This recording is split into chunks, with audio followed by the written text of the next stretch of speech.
After escaping planet LV-426, Lieutenant Ripley crash lands on Fiorina 161. I always have trouble saying Fiorina. A planet used as a maximum security prison slash foundry. And as she awaits a rescue ship, she realizes that she did not come to the planet alone. Alien 3. Hey guys, Eli here. It's been a blast revisiting one of my favorite franchises ever. It really has, and to be honest, I'm mostly interested in talking about the black sheep of the series, which is pretty much everything after the first two, right? So Alien 3 was directed by now famous director David Fincher, who's just 29 years old at the time, and this was his feature-length debut. He had previously been working on commercials and music videos, and he pretty much, at this point, he has, from what I understand, even to this day, he has disowned Alien 3. The production was just such a disaster that he almost quit directing movies altogether because of it, which is crazy to think about, because, I mean, look what he would become. With all the writers and directors, coming and going, and daily script rewrites, the suits were nervous as hell. A lot of money had been dumped into this project, and the execs were, scrambling to make sure this was not a complete failure. Not that execs are good at doing that, but, they try. The film ended up making, almost $160 million from a $60 million budget, so, it was a success. And I'll just say it right now, I know not everyone's going to agree, and I don't care. I like this movie. I never really had a problem with it, to be honest. So for the cast here, other than Sigourney Weaver, of course, we get Charles S. Dutton, Charles Dance, and the return of the man himself, Lance Henriksen. David Giler and Walter Hill returned as writers along with Larry Ferguson. Now, this movie starts out with a pretty big bang, I think. And not exactly in a good way, but hey, risks were taken and longtime fans were not happy.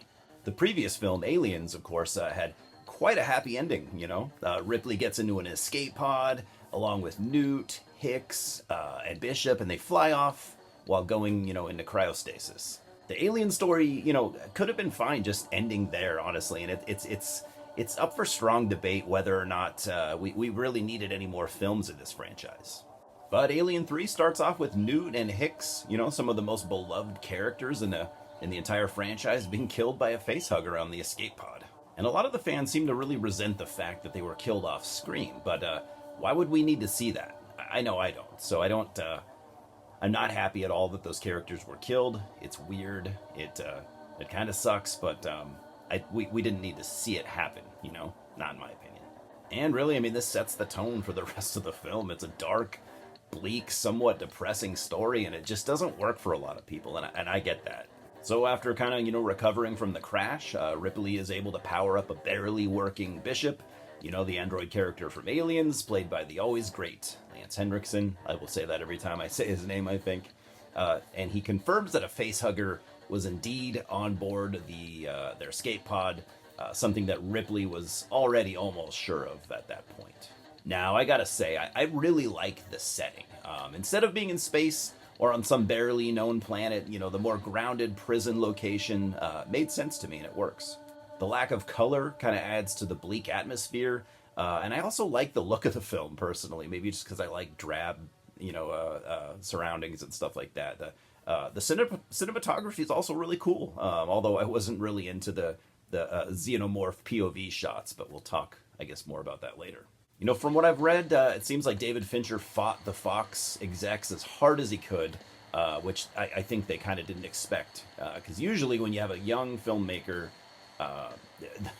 that shows some promise and talent, they are chosen because they can be pushed around. And David Fincher wasn't that guy. So, he made the best movie that he was able to make. And I also found the prison characters to work really well. It's a maximum security prison after all, so all these dudes have a very dark past. But what I found really interesting about them is they are men looking for redemption, and they have found peace in religion. This may be a maximum security prison, but all these guys, they all get along. There are no weapons in this prison. There are no guards with guns. It almost resembles like a what would you call it? Like a monastery. They're almost like monk like people at this point. I think it's really cool. As much as I'm not a fan of religion, I like this story arc. And they are curious, of course, but not exactly happy that Ripley has shown up. They are on a spiritual path, and a lot of these guys are there for crimes against women. The warden assures them that, she should be gone in a week or less, and they will all just have to deal with it. They need to help her. I'd say the casting crew did a really good job here because they seem to pick people with like very intense faces. You'll know what I mean if you've seen this movie. It's perfect, really. They all look like men who have been through a lot in their lives, and it's very believable, as were the individual performances. And not to get too deep here, but again, I liked the redemption factor. These men have found peace despite what they've done in the past. I think it's really cool. But I think I've said enough about that. And they all have shaved heads, because of the prison's horrendous lice problems. And so Ripley does the same. And I felt kind of two different ways about that. And maybe I'm wrong, but I felt like, she maybe also cut her hair, so that she fits in more with the prisoners. And, maybe they won't see her the same way as if she had all of her hair still. I mean, remember, these guys haven't seen a woman in a long, long time. And I also felt like it signified how she had lost literally everything in her life.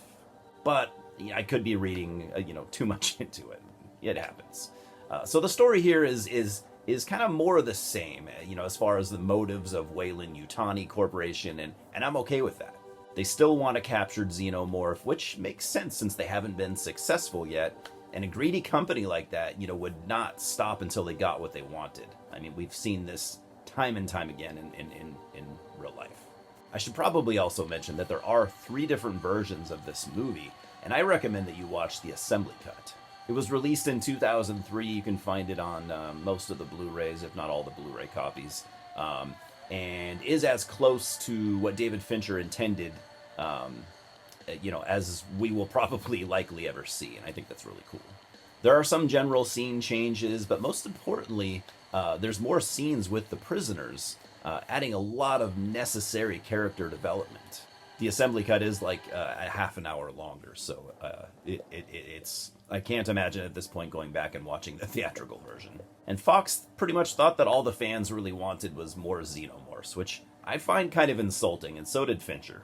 I mean, he wanted to direct this because he was a massive fan, and onto the topic of the xenomorph, there's a lot to talk about. This is the first time we saw a xenomorph come out of a non-human. The theatrical cut had it coming out of a dog, which belonged to one of the prisoners. I actually have some props for you guys. The dog looked like this. It was a Rottweiler. I don't remember his name, but yeah, the theatrical cut, you will see the xenomorph come out of this guy, which sucks. The assembly cut, however, has it coming out of an ox instead, which makes sense because early on you see the prisoners taking care of a group of them on their compound. I think maybe they use them for food or other resources. I don't like seeing any animals die, don't get me wrong, but I am a dog guy after all. So anyways, since the xenomorph came out of an animal, it's a little different this time. It's faster and it runs on all 4s. I liked the new approach, and I liked the look of it most of the time. Here's another prop. So, yeah. A lot of it runs on all 4s throughout most of the movie. I think at some point maybe it stands upright. I can't actually remember, but yeah, it wasn't orange like this, but that's what it looked like. Pretty cool. I dig it. Yeah, I collect toys. You probably noticed. So I do have a huge problem with the CGI used here.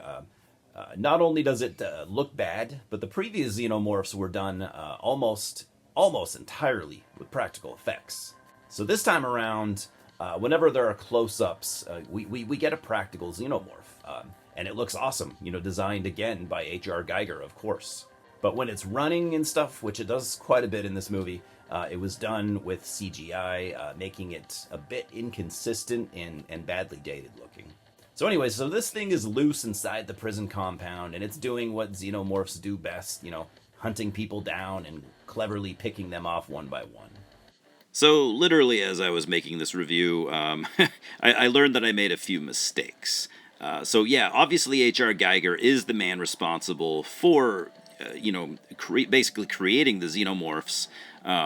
However, his design was not used in Alien 3, if I am correct. If I have some facts wrong, let me know. But this is what I pretty much discovered. So there was another guy, maybe even two other guys that were working on the Alien 3 Xenomorph all at the same time. However, they did not use Geiger's contributions, and he was pretty upset about that. So I have included some pictures of the Xenomorph that he created for the movie, and this is what David Fincher wanted. So I like the look of it. It's kind of jarring at first because you're like, what the fuck? But it's something different. Yeah, it looks very feminine, but that's what David Fincher wanted. And Geiger actually used Michelle Pfeiffer's lips as an inspiration for this creature. I think it looks pretty cool. So he was also going to have it to where, if you notice, it has like a lot of holes and stuff in its face and body. He was going to have it to where when this thing ran around, the air would actually go through all the holes and stuff and make like a whistling sound. Not just a whistling sound, but like a song, kind of like like a wind instrument type song would play, as the wind would go through its orifices or whatever. I think that's very weird. That's like Alejandro Jodorowsky type weird, but I think it's kind of cool. I don't know. What do you guys think? And this kind of plays out like a slasher movie, which is not unusual for Alien movies. The body count here, though, is fairly high, and it's one of the more bloody films in the franchise. And it's a return to the horror roots of Alien, and a return to people figuring out how to fight back with, like, zero weapons. There's literally one fire axe in this prison and, like, a couple of knives.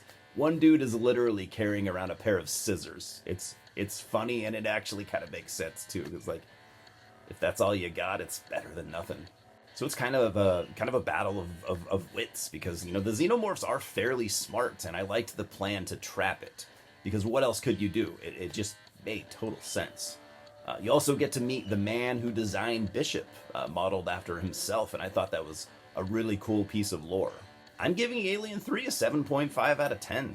Obviously I couldn't give it the perfect 10 that I gave the previous two, but I like it. And I personally find it to be underrated, especially the assembly cut.